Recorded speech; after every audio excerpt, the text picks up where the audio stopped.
Cultas e Vinho Verde. Duas mulheres, uma conversa e um bom vinho. Com Inês Menezes. Olá, nova temporada de Cultas e Vinho Verde aqui no Jornal Público. Uma conversa com mulheres que admiro. Muitas perguntas e outras tantas respostas. Não somos mulheres de ficar sem resposta. Enquanto o vinho não perde frescura no copo e espera um brinde lá mais para o final. Hoje temos um verde rosé da Adega Cooperativa de Ponta Barca, Castas, Borraçal, Vinhão e Espadeiro Mole, um vinho de 2023, leve com notas de framboesa, groselha e morangos.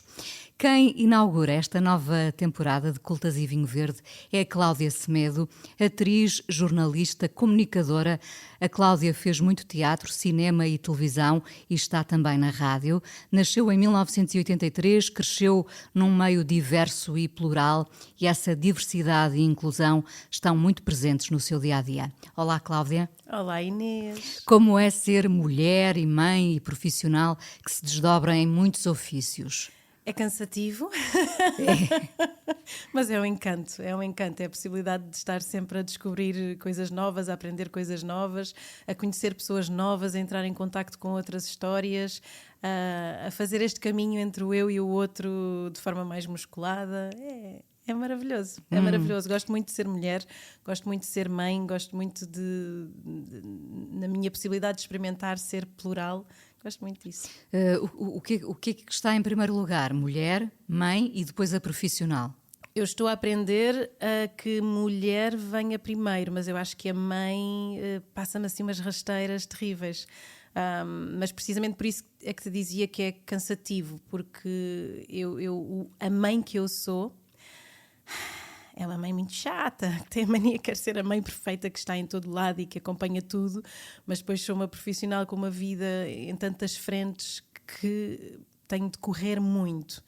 E de vez em quando esqueço-me um bocadinho da mulher que também precisa do seu tempo de ócio e de não fazer nada e de descansar.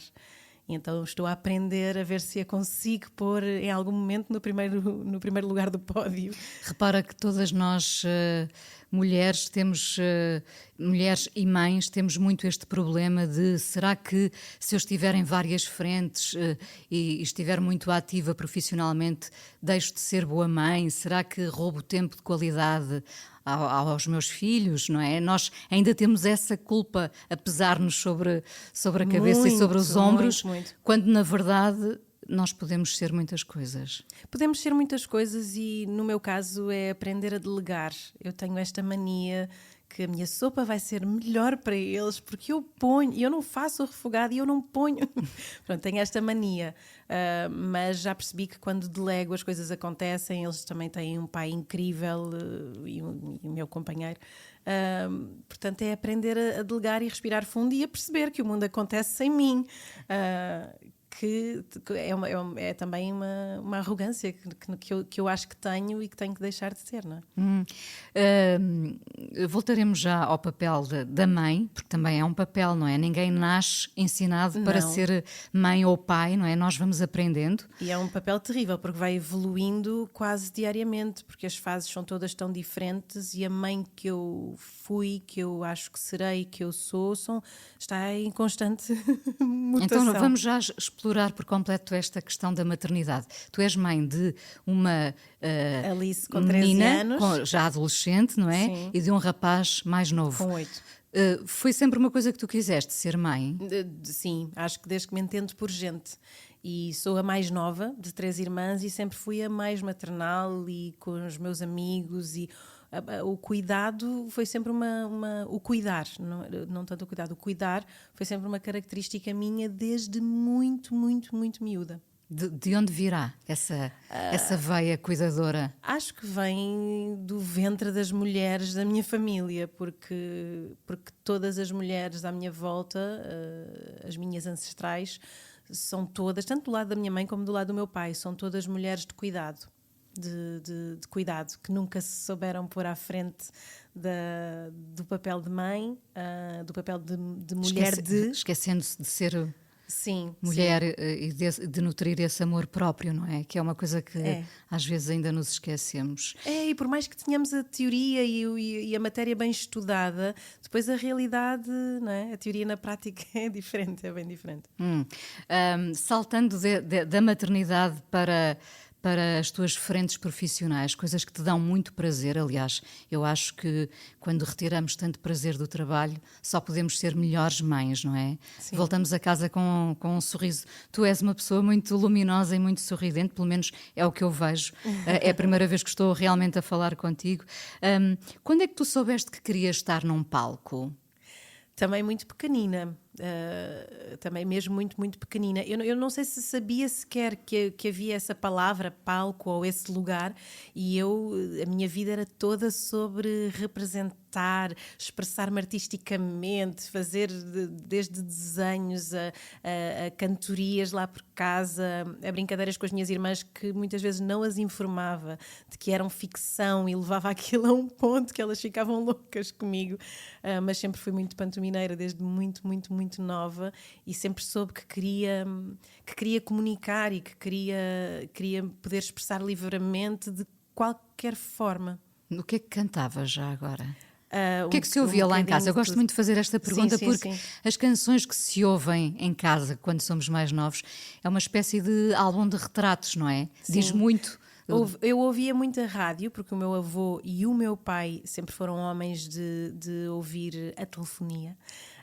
Então ouvia-se muita rádio e música muito diversa, muita música africana, que o meu pai gostava sempre de manter essa ligação, apesar de a família da minha mãe e a família com a qual eu vivi até aos meus 14 anos ser uma viagem entre Aveiro e Goa. Mas eu acho que o que me ficou foi mais aquela sensação de música que me dava alguma alegria e que me fazia dançar. Tu acabas por escolher duas frentes muito distintas, ou talvez não, teatro e jornalismo, não é? Comunicação social. Joga-se tudo na performance? Eu, por acaso, acho que até procuro bastante a verdade.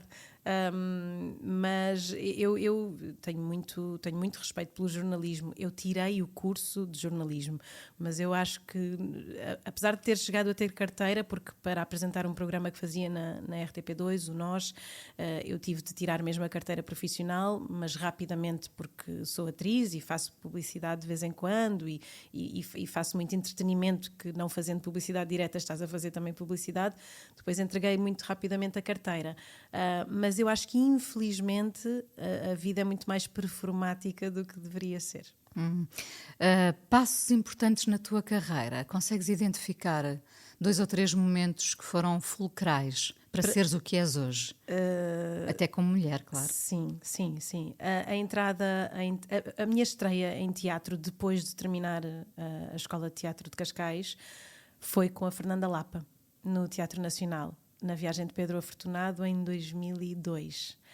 E foi muito, muito importante para mim ter-me estreado com uma mulher a dirigir uma peça com muitos homens no Teatro Nacional, que era também dirigido por um homem, e uma mulher como a Fernanda Lapa, que era uma mulher muito forte, muito assertiva, muito aberta às possibilidades, mas muito segura do seu lugar, do seu papel.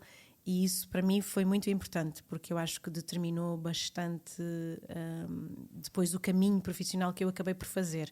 Lembras-te já agora de uma ou outra coisa que tenha ficado dos ensinamentos, ainda que não conscientes, não é? Mas da Fernanda Lapa? Não, ela tinha perfeita consciência que eu era estreante e ela uma vez disse-me: nunca deixes que te digam não. Se tens ela não verbalizou exatamente assim, mas eu guardei assim, ou seja, se eu tivesse um sonho ou uma convicção, não deixar que os outros me dissessem que não e ir atrás dele. Lutaste por isso? Sim, de lutar por isso. Mas antes disso, a escola de teatro foi um momento muito particular e especial e transformador na minha vida, porque eu tive a sorte de encontrar 4 professores que me marcaram muito, muito, muito. O Carlos Avilés, como é óbvio, o João Vasco, como é óbvio, que eram os meus professores de interpretação que me acompanharam nesses 3 anos, mas também o Carlos Carranca, que era o meu professor de integração e era um poeta, um filósofo, um homem incrível, um humanista, que me ensinou mesmo a olhar para o mundo dessa forma. Só para te dar assim uma ideia, no primeiro ano, na disciplina dele, nós estudámos um livro. E foi quando eu me apaixonei por Miguel Torga, que foram os bichos, e passámos o ano inteiro a estudar os bichos e ele a falar-nos da importância de entendermos as pessoas e de entendermos a vida e de percebermos que há espaço para todos e deve haver espaço para todos e que é na diferença e nas singularidades que nós encontramos a magia da reunião e da comunidade. E foi muito, muito especial para mim. E a Ana Coelho, que eu acho que foi a grande responsável por eu deixar de ser uma pessoa tão cartesiana, que foi a minha professora de filosofia teatral, de estética teatral, e eu era assim, sempre fui uma miúda muito, muito, muito tranquila, muito doce, mas muito interventiva e muito reivindicativa. E um dia ela deu-me 12 num teste e eu fiquei muito indignada porque eu achei que tinha tido um desempenho muito bom. E ela disse-me: não, tu disseste-me o que eu te disse, mas eu quero saber o que é que tu achas disso. E ela mudou, mas mudou a minha vida. Mudou mesmo a minha vida. No sentido de procurar sempre a tua verdade e não propagandear quase a dos outros, um bocadinho isso. Exato, e não ser tão obediente, não ser tão dogmática, perceber que as coisas não são exatamente como me dizem que são e que tenho que acreditar também na minha intuição, na minha vivência, naquilo que sinto. E que e até mais do que isso, para uma miúda como eu, que sempre fui uma das poucas pessoas negras nos ambientes onde atravessei, entender que a minha opinião era válida e era importante. E eu acho que isso mudou-me mesmo muito, mesmo muito. E que a tua voz se fazia ouvir se tu a projetasses, não Exato. é? Evidentemente. Exato. Tu já nasceste, Cláudia, depois do 25 de Abril. Qual é a história que trazes contigo? Já falaste aí de Aveiro, Goa, as raízes africanas do teu pai. Conta-me um bocadinho essa vossa família. Essa nossa mistura. Exato, uma mistura tão boa. A mistura da minha vida. Eu cresci com os meus avós maternos, não é? Com a proximidade dos meus avós maternos, porque apesar de ter sido feita no calor da Guiné, eu já nasci cá, já nasci em Oeiras e vivíamos mesmo com os meus avós, com os meus tios, com as minhas tias, e tive mais essa vivência do que propriamente a vivência da família africana. O meu avô, o meu bisavô nasceu em Aveiro, foi uma família que foi para Goa, o meu avô casou-se com uma mistura já entre Portugal e Goa, a minha avó é tanto Brahmin como portuguesa, e depois o meu avô foi cumprir serviço militar para a Guiné, onde a minha mãe conheceu o meu pai, que era também um guineense meio emprestado, porque os pais dele são cabo-verdianos. Portanto, é assim uma mistura muito grande. Eu já nasci cá, em Oeiras, mas tive a sorte de toda a história da minha família já é assim muito diversa. Mas depois, as minhas tias, a minha mãe tem 5 irmãos, e as minhas tias casaram-se com um angolano, um chinês, um brasileiro, o meu tio casou-se com uma algarvia. E então eu tive sempre todas as tonalidades, todas as geografias, os sabores em casa. E acho que isso foi determinante também para a pessoa que eu sou. Nunca foste a Goa ou à Guiné? Já fui a Goa. Foram, por acaso, 2 histórias também muito marcantes. Fui a Goa quando fiz 25 anos e fazia 25 anos que a minha avó não visitava a Goa e eu disse: avó, vamos as duas. E fomos durante 3 semanas a Goa visitar e foi uma visita foi mesmo impactante. Muito impactante. Muito impactante, porque de repente eu que vivi com a minha avó e quem vive com a família sabe, não é? Uma coisa é ter uma avó a quem vais visitar uma vez por semana e é assim aquela figura muito doce que te dá umas bolachinhas e um chá. Eu vivi com a minha avó, então eu tinha uma relação muito terrível com ela, porque eu sempre fui muito reivindicativa e ela não achava graça nenhuma. Uma faldinha que havia em ti, não é? Uma faldinha que havia em mim, e ela não achava muita graça, então tínhamos uma relação assim muito, muito dura. Eu achava uma figura muito austera e acho que posso dizer, não gostava da minha avó. Via assim como uma figura de autoridade, mas a quem eu não reconhecia essa autoridade. Porque opressora, talvez? É, assim meio opressora e com ações que eu não entendia muito bem. Pronto. E essa viagem foi assim uma viagem em que fizemos as pazes, em que eu conheci também o lado mais vulnerável dela, e onde estive na casa onde estiveram a proteger-se da guerra e a fugir da guerra, e de repente vi a minha avó chorar, que eu nem supunha que a minha avó sabia chorar, e foi assim uma viagem de reconciliação e também de reconhecimento de um lugar que eu não sabia existir em mim. Aí foi onde fiz as pazes com ela, e hoje em dia temos uma relação muito bonita. E fui à Guiné pela primeira vez o ano passado, porque sempre esperei pelo meu pai ou pela minha mãe para irmos à Guiné, mas eles não queriam voltar àquela terra porque acham que é um lugar muito diferente do lugar que deixaram, e não queriam ter essa desilusão, porque o meu pai também é uma pessoa com uma opinião política muito forte, e como ele não concorda nada com o que se passa lá e sofre muito, então nunca quis ir, e eu esperei sempre por ele. Depois esperei pelas minhas irmãs e às tantas disse não, é agora. Mas aconteceu de uma forma muito particular, porque eu fui convidada para integrar um projeto da RTP, que é o Novas Narrativas de Caça, que vai estrear muito, muito em breve, em maio, e em que me convidaram para escrever e realizar um episódio da série. E eu escrevi um episódio que se passava na Guiné, de uma filha em busca da sua identidade, desse lugar que sempre lhe reclamaram, não é? De ser africana, e ela não ter nada de africana, porque nada é criada em Oeiras, com uma família também com muitas raízes portuguesas, branca. E então essa primeira viagem que eu fiz foi para rodar esse episódio, e foi muito forte. E não levaste a família? Ou levaste? Não vieram. Não vieram. Nem as minhas irmãs não vieram. Continua adiado esse sonho, ou se calhar nem sequer adiado, porque a ideia é mesmo mantê-la assim.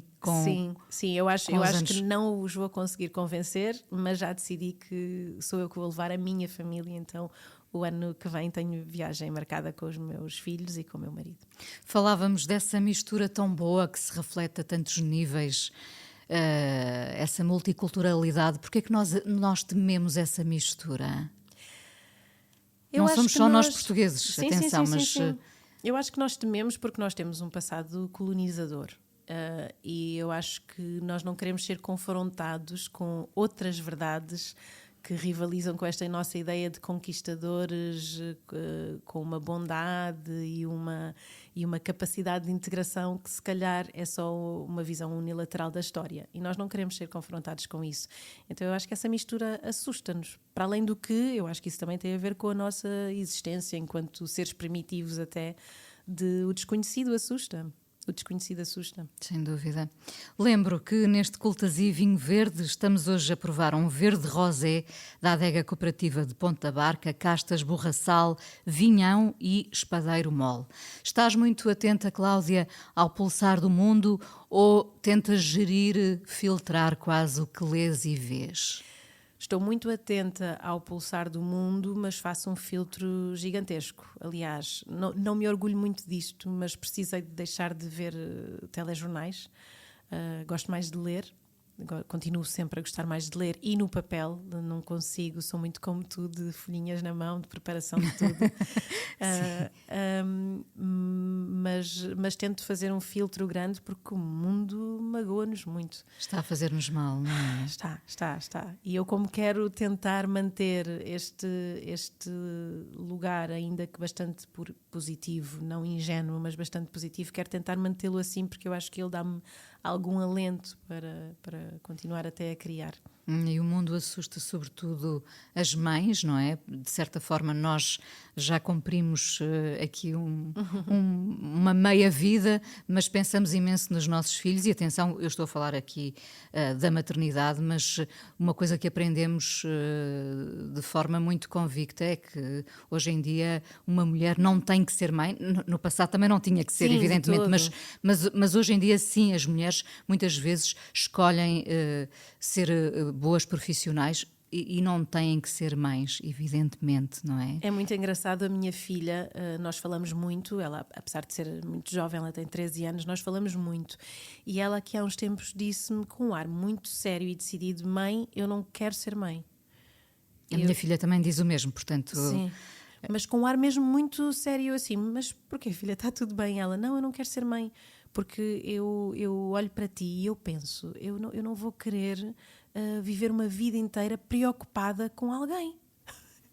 Eu assim, mas isto é muito mais natural do que aquilo que te parece, não é algo que tu ponhas na tua agenda, é uma coisa muito natural. Ela, não, mas o mundo está horrível, eu não quero pôr um ser humano aqui. Eu, É essa a ideia nos miúdos mais novos, não é? Se calhar já era no meu tempo, no teu tempo, enfim. Vamos lá parar às vezes sem pensar muito. Como é que se educa fortalecendo ao mesmo tempo? Falando muito, ouvindo muito, eu acho. Fortalecendo e protegendo, não é? Que há aqui uma duplicidade, porque nós queremos, por um lado, proteger os nossos filhos do mundo, não é? Queremos proteger, mas queremos também fazê-los mais fortes, mais estoicos para aguentarem este embate. Eu acho que é sempre pela verdade e pela escuta. O meu pai dizia-me com alguma graça, eu achava engraçado, se não estivermos a olhar para ti, parece que estás a falar com adultos. Isto em relação à forma como eu falava com os meus filhos, porque nunca mentimos, tanto eu como o João estamos muito alinhados nisso, nunca mentimos mesmo naquelas alturas mais chatas de mas o Pai Natal existe mesmo. E respiramos fundo e dizemos sempre a verdade, adequada, claro, à idade deles, mas dizemos sempre a verdade e falamos muito. Falamos sempre muito, dizemos a nossa verdade, vulnerabilizamos-nos. Eu acho que tornamos os nossos filhos muito mais fortes quando eles também conseguem perceber a nossa fragilidade. E eu acho que é muito por aí. Comigo, pelo menos, é muito por aí. Tu há pouco falavas da tua avó mais austera. Tu foste educada para ser forte? Ai, nunca me tinham feito essa pergunta, que giro. Eu fui educada para ser forte. Lá está, mas se calhar inconscientemente. Não eu é? fui educada para ser resistente. Eu acho que fui educada para ser resistente. Foste muitas vezes vítima de racismo? Sabes que precisei de crescer para perceber que sim. Precisei mesmo de crescer, porque a minha vivência enquanto mulher negra é uma vivência com uma compreensão tardia. Porque como sempre vivi num contexto de uma família muito diversa, em que vivíamos efetivamente na mesma casa, para mim a diferença nunca foi uma questão. Então todos os comportamentos mais agressivos, violentos, ignorantes, eu associava sempre a uma estupidez, uma ignorância efetiva. Eu não achava que as pessoas estavam a falar comigo ou a dizer-me aquelas coisas por eu ser negra. Eu não tinha essa terminologia, eu não entendia esse dicionário porque não se falava sobre isso em minha casa. E eu não cresci num bairro social, eu cresci num bairro tipicamente de famílias de classe média, em que não havia pessoas negras, e mesmo na minha família as únicas pessoas negras eram o meu pai e as minhas irmãs. Então nunca se falou muito sobre isso. Eu achei sempre que era uma grande ignorância das outras pessoas, elas não entenderem que o meu cabelo era diferente, elas não entenderem que aquele homem alto, branco, de olhos entre o azul e o cinzento podia ser meu avô. Eu não entendia aquilo como essas agressões vindas com uma motivação ou com um universo racista. Eu precisei de ler a Grada, a Bell Hooks, a Conceição Evaristo, as Jamilas e Jamílias desta vida, para entender, uau, isto que eu vivi era racismo. Que engraçado. Eu hesitei quando disse se tinhas sido vítima de racismo, mas nós somos vítimas quando somos alvo de discriminação, de segregação. É isso, não é? Somos vítimas. Sim, somos vítimas, sendo que há muitos estigmas e percepções sobre essa palavra. Mas sim, eu acho que somos vítimas, até porque eu, felizmente, como não tinha essa consciência, eu acho que nunca fiquei traumatizada e isso não me marcou. Mas de alguma forma havia uma compreensão de que havia algo de diferente, não é? Mesmo na forma como a minha mãe nos educou, se calhar por isso é que eu te fiz essa diferenciação entre se fui educada para ser forte e eu disse-te resistente, porque eu acho que a minha mãe, sendo uma mulher branca a educar 3 crianças negras, eu acho que ela de alguma forma nos educou para não termos embates. não termos embates ou sobrevivermos a esses embates. Ela teria a percepção de que o mundo poderia não ser sempre amável, não é? Sim. Nunca é com nenhum de nós, mas sim. Sim, mas eu gostava de ter sido ensinada a desenvolver mais cedo esse meu osso do confronto. Porque apesar de eu ser muito reivindicativa, era sempre em ambientes familiares, Seguros. não é? Seguros. Porque eu prefiro entender, silenciar e seguir e escolher depois melhor a partir daquilo que vivi do que confrontar na altura. E estou a aprender até muito com a minha filha, que é um escorpião com ascendente em carneiro, não sei se ligas a isso, mas é assim uma miúda muito eu sou quem eu sou e muito confrontativa e muito dona de si, segura do seu espaço, e estou a aprender com ela a confrontar mais. Que bom, que bom. Estás agora a fazer rádio Sim, regressei. na Benfica FM. Sim. É muito curioso porque o desporto é cada vez mais uma área onde as mulheres se sentam com propriedade, não só nas bancadas, Sim. não é? Se sentam e sentem também. Sim, ainda hoje dei uma notícia na rádio. A rádio é muito engraçada porque não é uma rádio desportiva, é uma rádio generalista, musical. Aliás, eu, apesar de ser super benfiquista e de gostar muito de ver jogos, e jogos de futebol, jogos de basquete, sempre gostei muito de desporto, eu não sou especialista e se me convidassem para fazer uma rádio de desporto eu diria logo, não, nem pensar, não tenho capacidade. Tu estás a fazer emissão de Sim, continuidade. de continuidade, Sim. das 10 à 1 e falo de tudo e um par de botas e de vez em quando sim, digo que há um jogo mais especial ou digo que um atleta faz anos, mas é muito ligeiro.